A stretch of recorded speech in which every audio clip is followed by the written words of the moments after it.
Our special piece tonight. At least 40 students are yet to join grade 7 and Form 1 in the informal settlement of Mukuru, Njenga in Nairobi County, 5 months since learning began this year.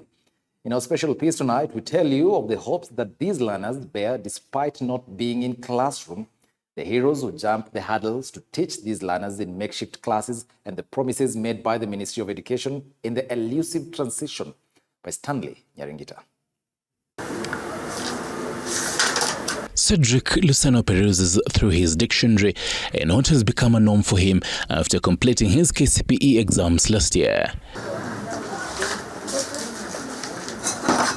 Luceno lives in this small house, tucked in Kayole Estate in Embakasi Central Constituency, Nairobi County, together with his brother Austin Amanja and his father Ernest Mercy.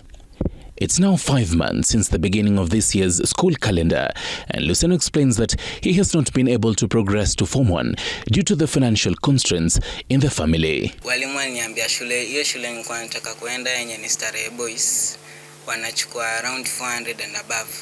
But sasa wakasema since nimepata hiyo marks itabidi niende shule ingine, but still pia yeko poa.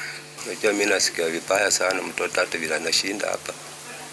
Kwa sababu wenzao wenye walikuwa nasoma nao wote wameshaenda shule. Huyu anashinda hapa sasa nashinda nitafanyaje, nitaanzia wapi? When we visited them, Austin, a Form 2, had also been sent home to clear his fee arrears for the 10th time since he joined high school. In a bid to keep up with his fellow classmates, Namanja attends a tutorial class nearby with his brother Luceno tagging along. However, the two brothers tell me that whenever they lack the day's fee, 50 Kenyan shillings for weekdays, while 100 Kenyan shillings for weekends, they are forced to stay at home. Juu public school si rahisi kukutana na walimu.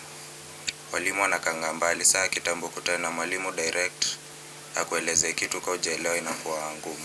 We've started here with a capital that ensured. An afternoon visit to the tutorial class brings us to this makeshift room. The English lesson has already begun. I want us to write 5 sentences in direct speech.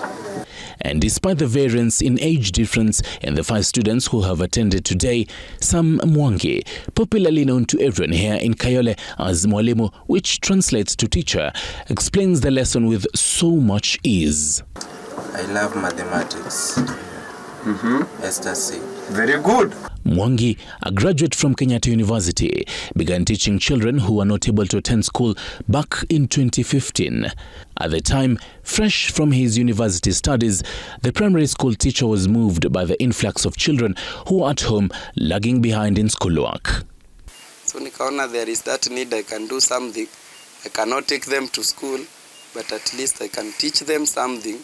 They can say they know something in high school, that is.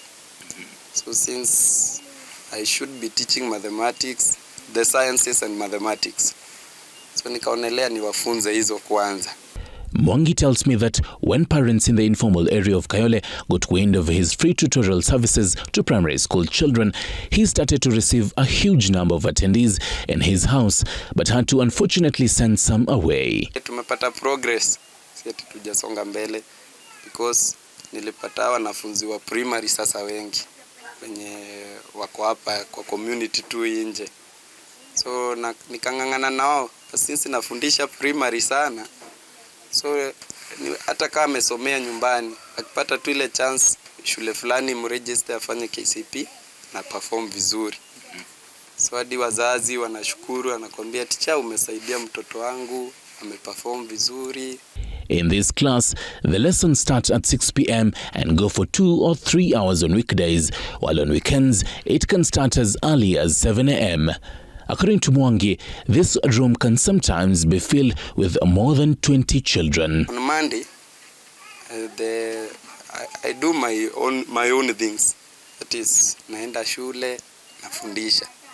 Shule yenye nafundisha, tunatokea around 6:45. So since it is not far from here, nakuja 15 minutes nimefika. Kufika wanafunzi wenyewe wana ufunguo.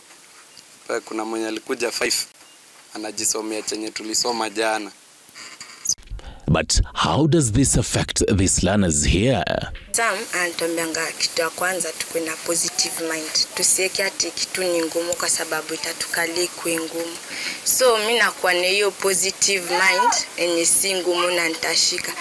This even as Cabinet Secretary of Education Ezekiel Machogu in April reiterated that the government has ensured 100% transition in both the junior secondary and senior secondary schools in a number of counties. However, Mwangi refutes these claims, noting that the situation in most informal settlements is dire. Ni evident watoto kwa kijiji hawaendi shule. They are not going to school. Si mmoja ama wawili ama 10. Of course kama mimi nitafunza wenye naweza. Nitafunza 5. Mostly unaona nafunza wenye nilifunza primary.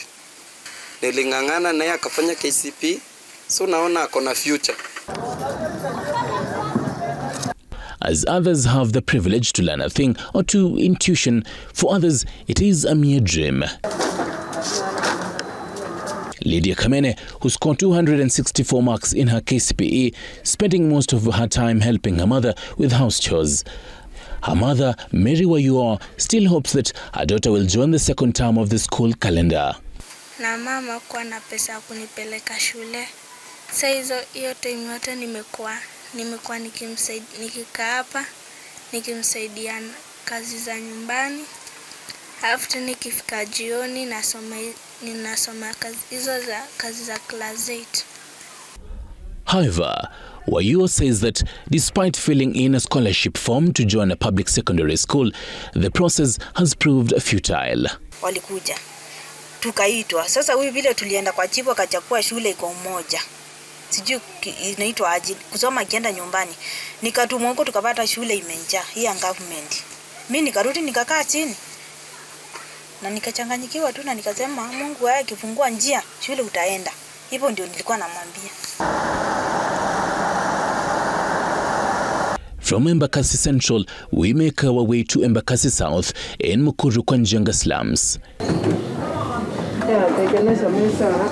Here, we meet Nicholas Maingi, who scored 363 marks in his KCPE exam last year. Karibu. Mambo poa sana. Niaje mwanzo? Ndio niko.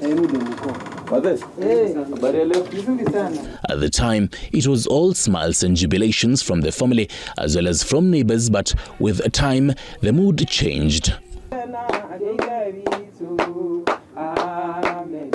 Despite getting an acceptance letter to join Homa Bay Boys High School, Maingi can only dream of when he will get to see a classroom door or even wear a new school uniform. Mamangu hakuwa na ile uwezo wa kunilipia school fees ya kuendelea tu nikiwa tu hapo primary. Alikuwa tu ananilipia tu first of all aniregister tu KCP. Nilikuwa tunaenda tu mara moja shule juu ya kukosa nini karo.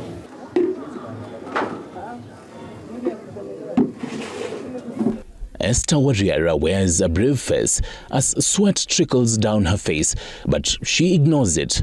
A clear picture of what is going through her mind. Huyu kijana alipita mzuri, alikuwa na 363. Lakini kuanzia hapo nikakosa uwezo wa kumpeleka shule. Sasa ile shule niliuliza huko, kaambiwa ninunue uniform hata kama ni day na school fees ikanilemea. Wariera is a casual laborer in the area and her earnings are not enough to pay for her son's school fees. According to her, even the free secondary schools in the area are still expensive. There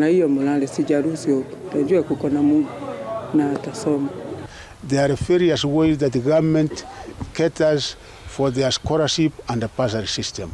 Not only what we have in CDF, the counties have also funds that they can be able to support such needy families, and we also have other various forms of scholarships where we are able to assist those who cannot be able to afford fees. For Nicholas and others like him, they yet to join Form 1 and Grade 7. Their only hope is that the 100% transition will be achieved by the government. Stanley Nyiringita, TV47, here in Mukuru kwa Njenga, Nairobi.